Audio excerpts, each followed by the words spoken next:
was a nice coffee, but let's get down to business. I'm going to be working on my personal rig today. I haven't done a personal rig video for, well, ever actually. I've never done one at all. So today, this video is going to be about that. And it's going to be a multi-parter. I don't know how many parts it's going to be yet.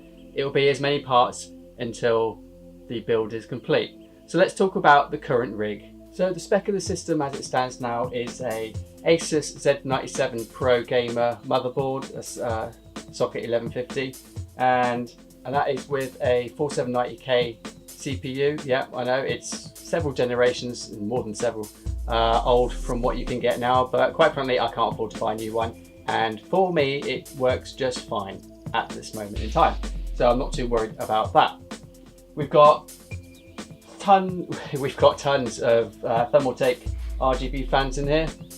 Thanks for that, Thermaltake. We've also got the main piece of my system, which is the Zotac 1070 Ti Amp Extreme Edition, and you can go and check out the video up there of one of the first videos that I did, which is still probably one of the most popular videos on our channel right now. Unbelievably, it was the worst video that I'd probably ever done, and you could tell in that one that I was really nervous and it was really bad, but it's one of our first ones, so please do forgive me for that. But you know, people still watch it, so it can't be that bad. Anyway, I review that very basically, and then I do some very basic overclocking on it in that video as well, so please do go check that out up there.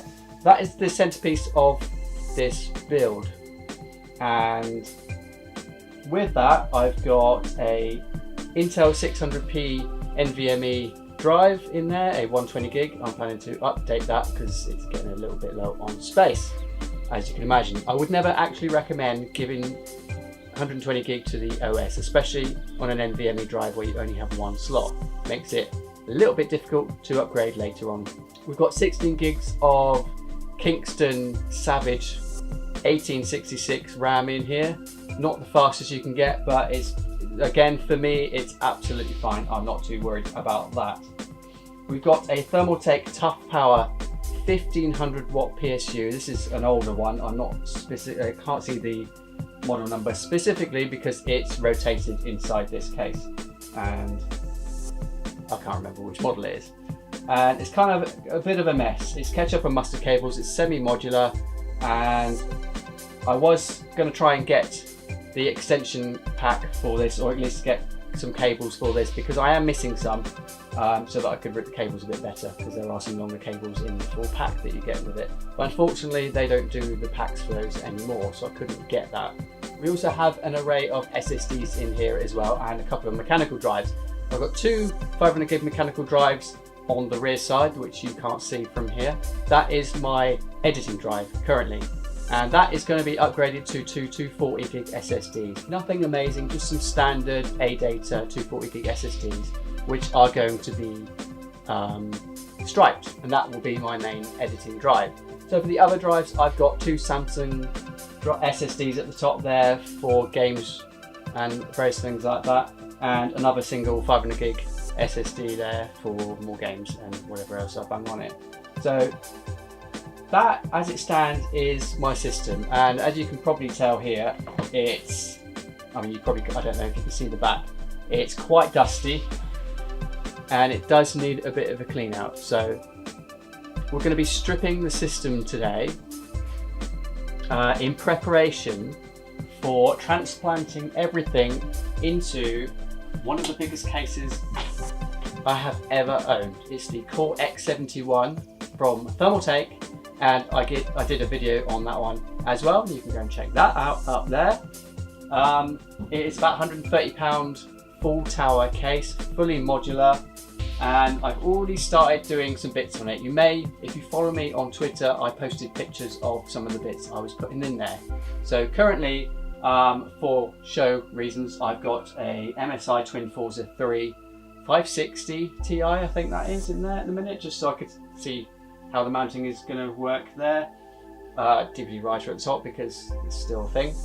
So along the bottom, I've got 3 RGB fans in there, again from Thermaltake, and we'll show you those as we're putting the system in, and I'll explain why they are there. There's also a 700 watt PSU, again from Thermaltake. This is really going to be a pure Thermaltake build, apart from obviously the Zotac graphics card, because Thermaltake don't make graphics cards.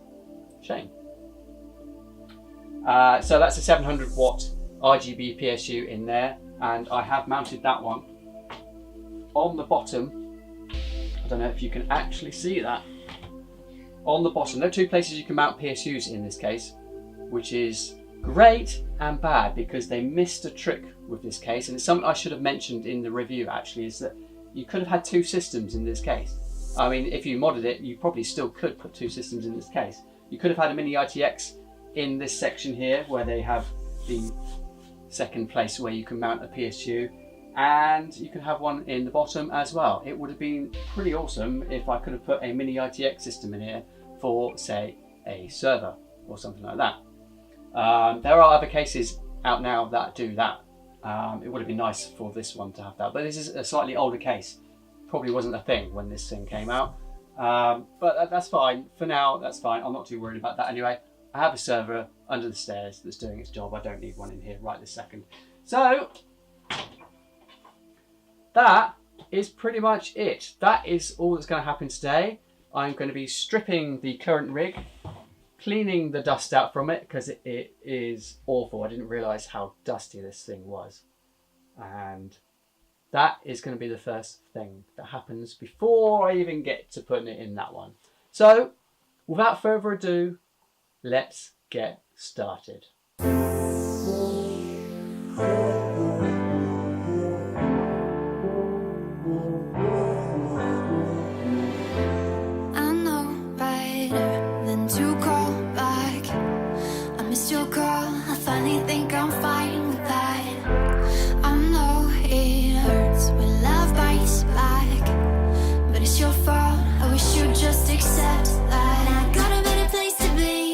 When the only focus is me, neon weightless got me feeling like I'm flying. I've been holding on to these dreams, I'm ready to take the leap, 'cause I've been holding on in the ocean.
So that's the Versa C23 emptied. I'm not going to bother dusting the case right now, because I need to get on and dust the components ready to be installed into the X71.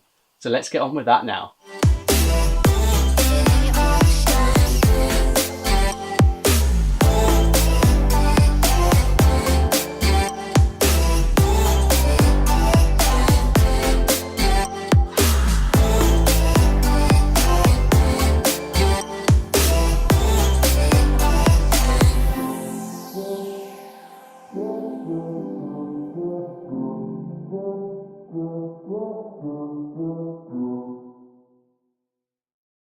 So that is the end of this video. I've stripped the system as it currently stood, and I've cleaned it the best I can. I don't have a blower. I am going to get one, but I don't have one at this time. And it's all ready to go in the X71, and that will come in the next part, which you can catch if you subscribe. Don't forget to like this video and click the notification button so that you get notified when we upload the next video and future videos beyond that. That would be great. But for now, that is the end of this little video. I'm sorry it was a short video. It was always going to be a short video. But I hope you liked it, and we'll see you in the next one.